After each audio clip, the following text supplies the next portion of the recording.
Muay Thai traditionally is five-minute rounds of striking involving all 8 limbs. Kickboxing is three-minute rounds with no elbows and the clinch is limited.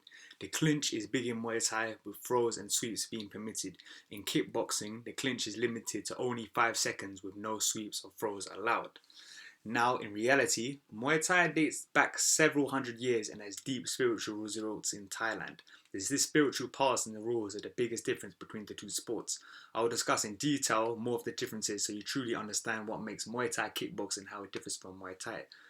I mean, they're both forms of kickboxing, but as I mentioned, the spiritual part of Muay Thai really separates it from kickboxing. So I'm just going to explain the rule differences. The general difference between Muay Thai and kickboxing is Muay Thai has an 8-point striking system with elbows and knees as well as kicks and punches being scored. Kickboxing is a 4-point striking system involving kicks and punches with some organizations such as Glory allowing knees. What is going on, guys? It's Dylan, aka the Combat Sports Guy. This channel is going to have everything combat sports related. So if this sounds like something you're interested in, please like and subscribe and comment down below any other questions you want answered. We're going to do videos every Monday and Friday. So as I said, traditionally Muay Thai fights are 5 rounds of 5 minutes, similar to UFC title/main event times, and kickboxing are 3 rounds of 3 minutes, sometimes extending to 5 minutes, 5 rounds depending on the promotion. This makes the pacing of both sports very different. With Muay Thai in Thailand, the first rounds are not that important, and usually fighters just fill this out. This stems from the betting culture in Thailand, and actually it is responsible for Muay Thai falling off in Thailand a lot. Thailand betting is prohibited aside from specific sports events like Thai boxing. So the first 2 rounds are where most of the bets are taken, which is why Muay Thai fights traditionally start off slower. But the thing is, even if you see modern Muay Thai organizations like One Championship, the first 1-2 rounds are traditionally just a lot more lighter, more of a feeling out process. In certain kickboxing organizations like Wacko, fighters are obligated to deliver a minimum of 18 kicks at the end of the match, 6 per round. So after every round, an official kick counter must report to the referee if they are missing kicks. In Muay Thai, there are no striking limits. Since you have so many weapons available to you, it would make little sense. So obviously with kickboxing, especially in this Waco rule, because in Muay Thai you have your elbows and your knees, what sense does it make to have a limit on how many times you can kick? So kickboxing prohibited techniques. Although kickboxing is a very generic term and refers to many different kickboxing organizations like K1 and One Championship, they all remove fundamental Muay Thai techniques. So I believe this is to make kickboxing more action oriented and exciting. As clinching and sweeps, trips make the fight more time consuming as fighters need to get up after they're down and clinching can be used to time waste. Personally, I don't agree with this logic, as I think it makes kickboxing a far less effective in a self-defense scenario than Muay Thai, as it makes kickboxing more of a sport than a martial art. I can understand it in a television way because when fighters have to get up from being swept or being in a clinch, it takes a long time. And obviously for organizations like Glory, they want it to be as exciting as possible and more approachable to the average fan. And obviously clinching, like with jiu-jitsu and wrestling in MMA, you need a clear eye to understand what's happening. So you cannot sweep or catch your opponent's leg in all kickboxing organization in modern times, although Japanese kickboxing was a lot more lenient before 1993. The following rules are from the official Glory rules, which you can access via the link below. I include this post down in the description. So, Glory official rules. Throws, leg sweeps, foot sweeps, or pushing of any kind as an effort to off-balance or down an opponent. Any attempt to off-balance or down an opponent with anything other than a legal strike may be considered a foul. Grabbing or holding for any other reason other than to immediately attack with a knee or strikes is a foul. This includes holding to rest or grabbing an opponent to stop them from striking. Since Muay Thai is a combat sport turned into a martial art, throws and leg sweeps are a key element of Muay Thai. There is no limit to how long you can hold someone's leg, whereas in kickboxing, if you grab someone's leg, you must immediately attack. The Muay Thai techniques that kickboxing lack. So if you want to see why Muay Thai is so good for self-defense, please check my link in the post there in my description. So certain organizations like the International Kickboxing Federation don't even allow kicks or punches below the waist. So no leg kicks. And you know, Muay Thai, leg kicks are very, very important. Leg kicks are a crucial part of Muay Thai and part of what makes it so dangerous. This is why I consider certain kickboxing organization styles to be inferior to Muay Thai for a self-defense system. So the IKF does not even allow elbows or knees of any kind, but Glory allows knee strikes but not to the head. So these are the differences in the clinch between Muay Thai and kickboxing. While sweeping and catching the leg is allowed in some kickboxing organizations, the Muay Thai clinch is severely limited in kickboxing rules. If you want to see how truly effective the Muay Thai clinch can be, check the above video for the 6 clinch masters that dominated the 80s and 90s. Oh crap. In Glory Kickboxing, you must immediately strike after you enter the clinch, and if your opponent counters, the referee can allow the clinch for up to 5 seconds. So Glory Kickboxing clinching rules. If a fighter clinches and fails to immediately attack with a legal knee strike or completes the knee attack and does not release the clinch, this may be considered a holding, which is a foul and result in a caution, warning or penalization. So in clinching, in kickboxing, this could even result in points being taken away. With Muay Thai, the clinch is standing wrestling. You're trying to get your opponent to the ground or smash them with knees, and this is why Muay Thai is so effective. Usually, there's no limit as long as fighters remain active in the clinch. I've seen this in one championship, although the one championship Muay Thai is becoming a bit more kickboxing orientated. But as long as you remain really, really active in the clinch, they won't break it apart. So just look at the above video of how useful.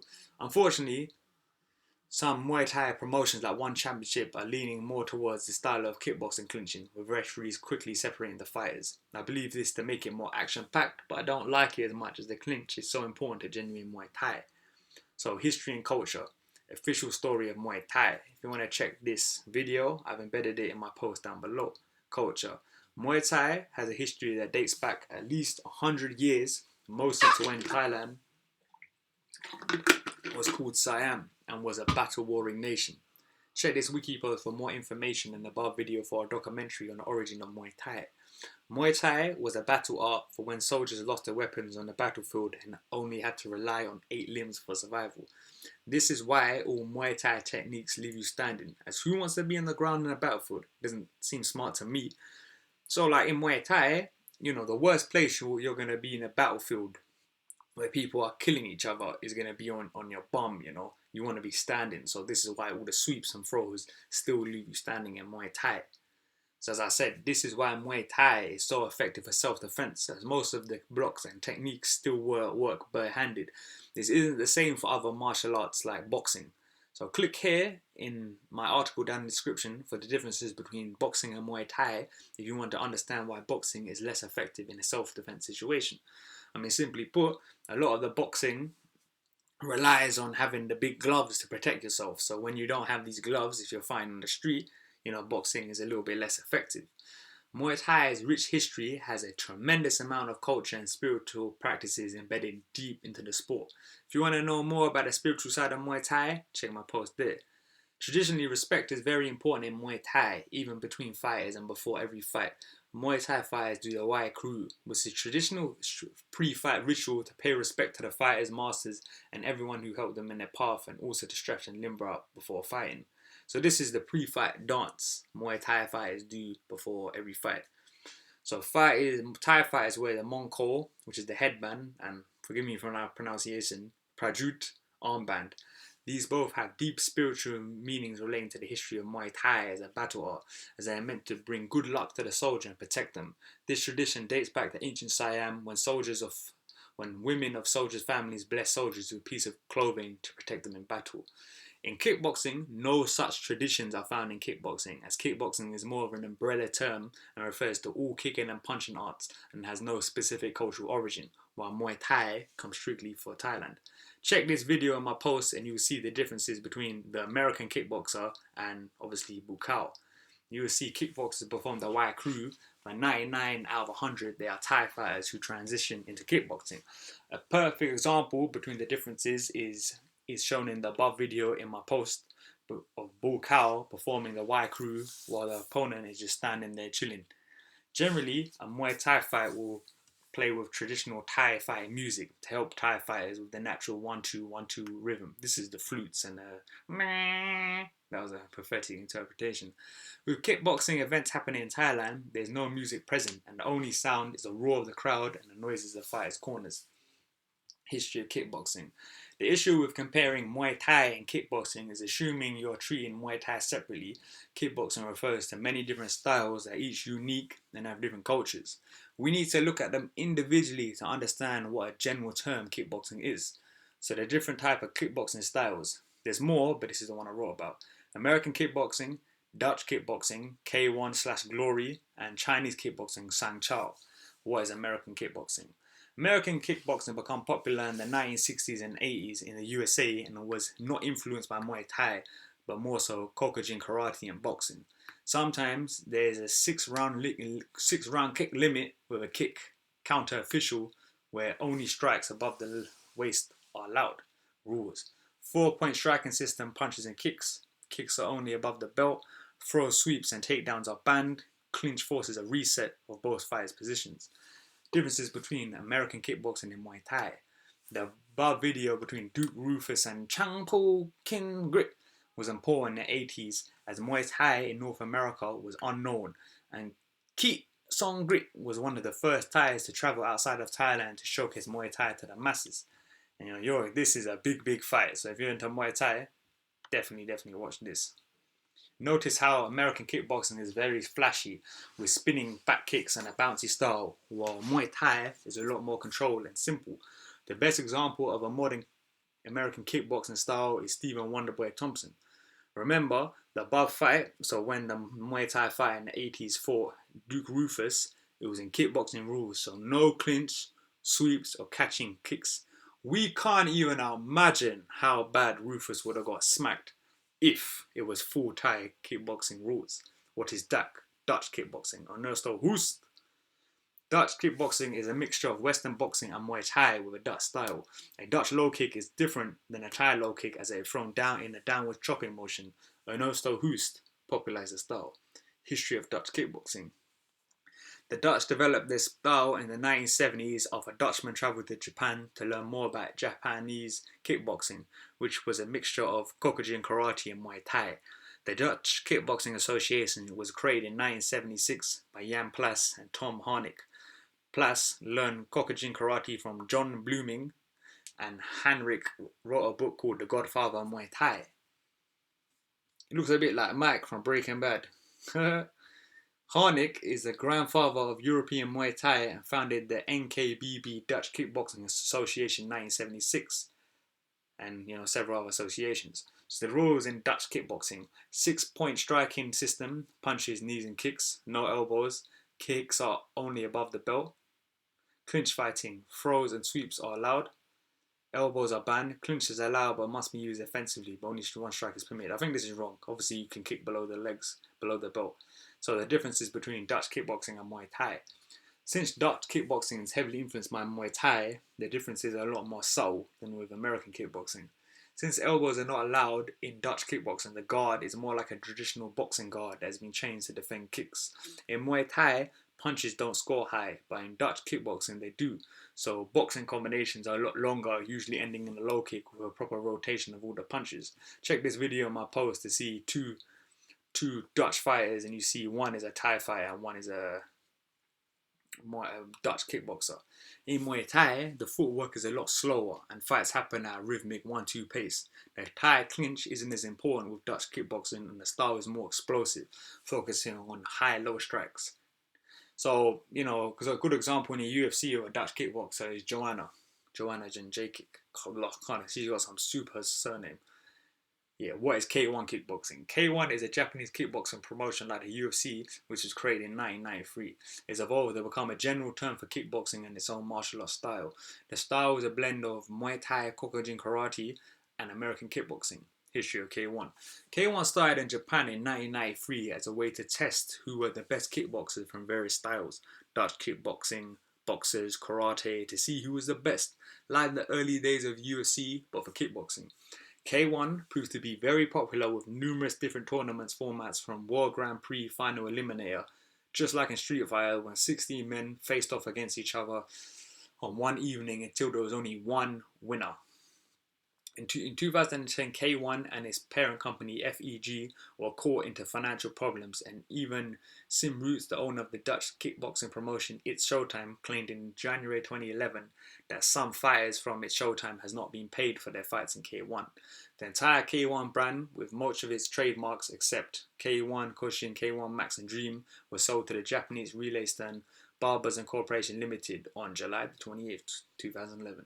So K1 rules. 3 or 5 minute rounds lasting for 3 minutes each, scored in a 10-point system with the winner getting 10 points, the loser getting 9 or less, and the draw resulting in 10 points for both fighters.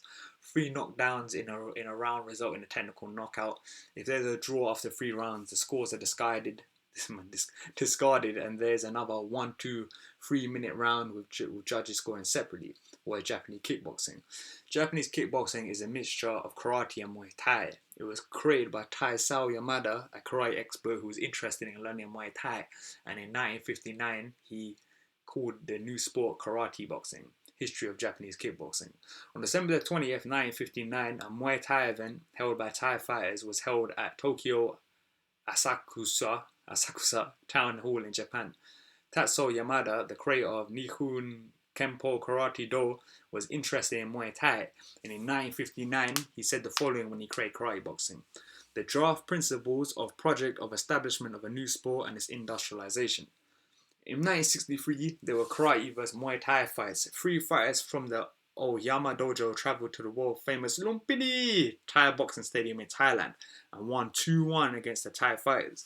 This is what I always speak about, because people like to say, okay, Muay Thai is, the best striking out compared to something like Kokujin Karate. Kokujin Karate was deadly. As you can see, Muay Thai fighters, they lost in the 60s. But I think karate and BJJ right now, and I don't think Muay Thai hopefully never happens, they're becoming dojoed, they're becoming watered down. But Japan pioneered kickboxing and created the first kickboxing sanctioning body founded by Osamu Nozoki in 1966, called the Japan Kickboxing Association. The first kickboxing event was held in Osaka on April 11th, 1966. In the 1970s and 1980s, the sports reached North America and Europe, and later, when K1 was established in 1993, Japanese kickboxing only grew and grew, and only then were boxing introduced with limiting clinching and no elbows. So before that, 1993, it was more or less had the same rules as Muay Thai. So again, if you want to know more about the origins of Japanese kickboxing, check out this article here. Japanese kickboxing rules. Japanese kickboxing is essentially K1 before K1, so the rules are the same. Only in 1993, when K1 was created, were elbows banned and the clinch became more limited. What is Sanda? Chinese boxing. Sanda is a fighting system developed by the Chinese military based on the study and practice of traditional kung fu and modern combat techniques. It includes elements of kickboxing with close-range quick punches and kicks, with even wrestling, takedowns, throws, sweeps, elbows, and knee strikes. Sandu, or Sanshao in Chinese, is a kickboxing as it is an umbrella term that covers a lot of different martial arts styles. If you want to check the rules, you can see it in my post here. If you want to watch the fight above, it looks like a mixture of Muay Thai, wrestling, and judo. Whilst the clinching elbows and knees are not as specialized as Muay Thai, Sando is still a fantastic martial art, especially with takedown elements. Technique differences between Muay Thai and kickboxing. So this is man like fight tips, the stance. A traditional Muay Thai stance will have 1-2 matching rhythm with the lead leg going up and down. The stance will be narrow with the hips pointing directly to the opponent, so you can easily check kicks. Hands are up high so you can parry punches and kicks and elbows, but they leave your ribs quite exposed, but you're easily able to check and counter with a kick. Whereas the Dutch stance is more similar to boxing, with the hits turned in a bit and a big focus on heavy combination punches. So again, think Joanna Jędrzejczyk in the UFC. Boxing. Typically, a K1 or Dutch fighter will punch much more than they kick. Normally, they are better boxing than a Muay Thai fighter, but this isn't necessarily true in modern times, as Thai fighters like Rod Tang, the current one championship flyweight champion, has fantastic boxing. The majority of K1 fights, like the K1 Classic fight between Zambidis versus Kaid, see above, will have tons of boxing compared to kicks. With Muay Thai, kicks are much more used than punching, as in Thai, you have your clinch and elbows to worry about when you're close, and punches don't score as much as kicks. You will see kickboxers land long combos anywhere between 3 to 5 hits, with far more head movement like slipping punches and more boxing-inspired footwork differences. Muay Thai is a much slower martial art as you wait for the perfect opportunity to strike. Really, it's a counter martial art. Judges do not reward aggressive rushing behavior like in boxing or kickboxing. This doesn't mean you cannot fight aggressive, see Rotang, but Muay Thai is more of a counter-attacking style. You can see in the above video in my post the differences in styles, as kickboxing is a lot more bouncy and fluid than Muay Thai. Generally in Muay Thai you block and then counter. With kickboxing the focus is on evasive and being elusive, like Conor McGregor was in the UFC. Head movement. In general, Muay Thai fighters do not have much head movement and don't slip or duck punches. There are exceptions like Samart, Paya Karun and Sanchai, both considered some of the best Muay Thai fighters of all time, but as a rule, there's less head movement than kickboxing. Kickboxing has a lot of emphasis on punching, so there's more head movement, and K1 fighters will incorporate slipping punches with some slight bobbing and weaving. Masto, my man, the Japanese guy, in the above example, is a good example of a K1 fighter who will lean his head forward and get his head off the center line whenever throwing a left uppercut. However, in K1, the head movement is not as excessive, as you need to watch out for kicks and knees, which will still hit you if you try to evade them. If you've ever been sparring and trying to bob and weave a kick, you'll see what I mean. Blocking/checking kicks. Typically, kickboxers will not check, and checking is lifting up the leg. Since kicks score so highly in Muay Thai compared to boxing, checking kicks in Muay Thai is very important to win on points and to protect yourself, as Thai kickers' kicks are so deadly. While some K1 fighters, usually those with a traditional Muay Thai background, will check kicks, normally kicks are not checked. And I believe K1 fighters' shins are not as conditioned as Muay Thai shins, so they don't check as much kicks, and it hurts if you're not conditioned. If you want to know why Muay Thai fighters are so strong, please check my post in the link. Differences in fight pace between Muay Thai and kickboxing. In Muay Thai, for in Thailand, the first 2 rounds, because of gambling, will start slow as both fighters feel each other out, so people in the audience can place bets on who wins. The 3rd round is called the money round, as this is when the fight really gets going. In Thailand, the first 2 rounds are not that important, with the 3rd, 4th and 5th being the real rounds. You can see Thai fighters even outside of Thailand turn it up in the 3rd round and be at a walking pace in the 1st and 2nd. With Muay Thai, outside of Thailand, such as in one championship, it depends on the fighters, but most fights will start on round 1, depending on if it's a 3rd or 4th round fight, or if a Thai fight is fighting.